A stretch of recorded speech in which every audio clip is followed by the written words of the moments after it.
Hey guys, I'm Erik Jones, driver the number 43 for Richard Petty Motorsports, back with another installment, talking a little bit about some of my cars. If you remember last time, I talked about some of my classics that I have. This time I've got a couple of newer cars that I want to talk about, and like I said, just going with car culture and car enthusiasts. It's something I'm really interested in and passionate about and have been for a long time. So we partnered up with STP to talk a little bit about some of my cars, and today we'll talk about a couple of the new ones I got. All right, so the first car we got to talk about here, like I said, a couple of newer cars. It's a 2002 Trans Am Ws6. Pretty cool car. I mean, it's when I was just about to turn 16, this is the exact car that I wanted. I could not save up the money to buy one at that time. I ended up getting actually a 95 Trans Am, which was the prior generation to this that had the LT one in it, so the LS one. But it was still a great car. It had a different look to it, and had a lot of fun with that car when I had it, especially at 16 years old, and had a black Trans Am with T-tops. I thought that was pretty cool. So this car I actually found here in North Carolina from a guy who had owned it since, funny enough, he was in high school.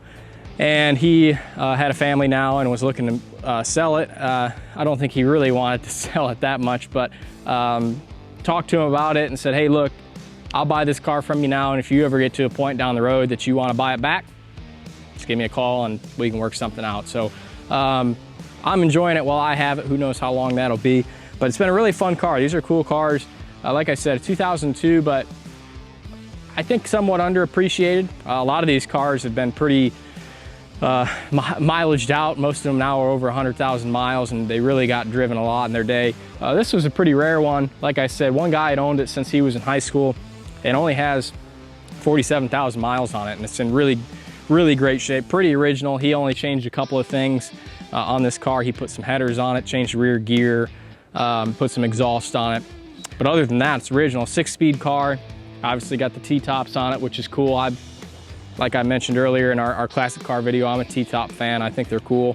Has the ram air, kind of a controversial front end. I think there were some people that thought it looked really good, and some people weren't too sure about it with the big nostrils on it. Some people call it a cheese grater front end because it's got so many openings and gaps in it. But really one of, I think, Pontiac's best cars. Obviously the swan song for the Trans Am. This was it for it, 2002.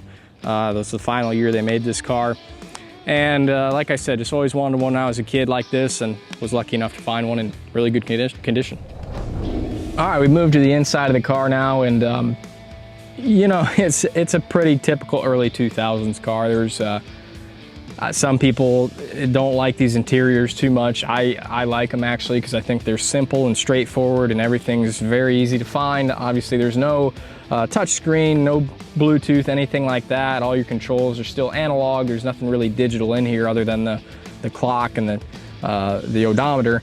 But I like that. I think it's easy to drive. Everything's easy to find. This car rides and drives fantastic. It rolls down the road really nice, but it also handles really well when you want to push it. But the interior is in great shape. Like I said, this car only has 47,000 miles. The driver's door has a little cracking to it, but that's just from that Carolina heat down here kind of getting to it. I think the shifter is really cool in this car. Has the H on it for the Hurst shifter, and that's kind of an old school homage, right, to the cars back in the day, where the Hurst shifter was really the big option and something that was really cool if you had a Hurst shifter in your car. So I think that's neat.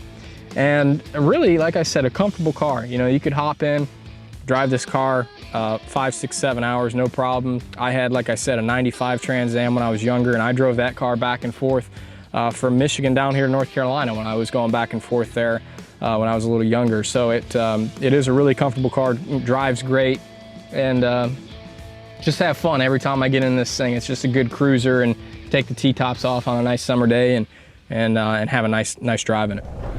So we'll go ahead and take a look under the hood of this car. One of the most iconic motors for General Motors in here. The LS1 was really the start of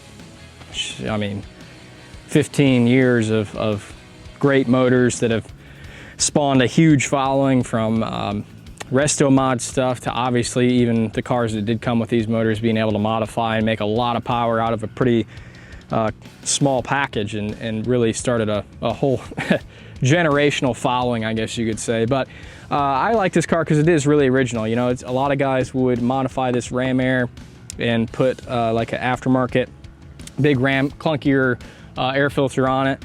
And this one's got the stock one on it. And like I said, for the most part, it's completely stock under here. There's a set of headers on it that the previous owner put on, but everything else is stock. And I think that's cool. You know, like I said, I'm a fan of cars just the way they were and enjoying them kind of for what they are and how they were from the factory. And really, this is just a great motor. You know, one of the first LS motors I've had in a car, and I really enjoy it. It's got a lot of power and it's kind of free revving, and like I said, for a small block, it makes a lot of power.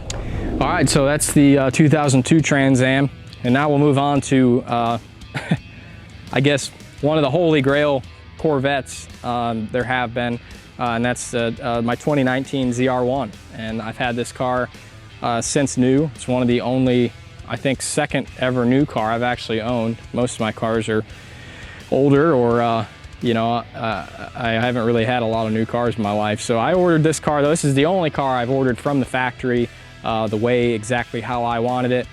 I went ahead and went with the torch red, which is my favorite Corvette color. A guy named Joe Spielman, who is a longtime guy at GM, wrote a book.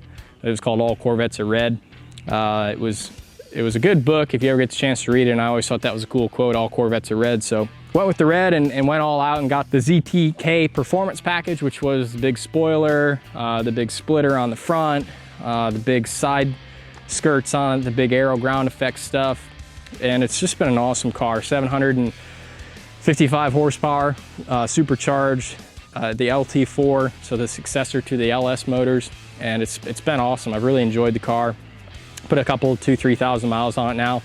Doesn't sound like a lot in a few years, but you know, I drive it more sparingly probably than some of my other cars, but it is a great driver. You can cruise the thing around, and going through town 25, 30 miles an hour, you would never know it's got, you know, almost 800 horsepower at disposal. So it's fun. It's really capable. I haven't yet take it to the track. I want to get it out and really see what it can do out on a racing course. Obviously, you're a little limited on the street with what you can do with a car like this. So haven't got to experience totally the full encompassment of this car, but an awesome car, and one, like I said, one of the coolest ones I have for sure.